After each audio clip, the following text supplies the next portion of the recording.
¿A la salida se produjo algún problema? ¿Hubo algún enfrentamiento? Sí, la salida fue lo más complicado.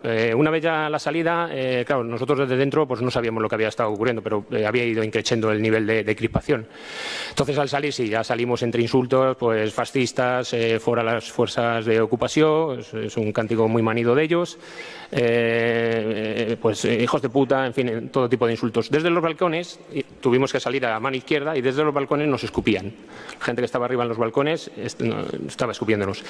Ya nos salimos con la comitiva y yo eso no lo llegué a ver, pero sí me comentaron los compañeros de la UIP que nos protegieron que el convoy, la parte trasera del convoy, que era la que cerraba, esa ya sí tuvo graves incidentes.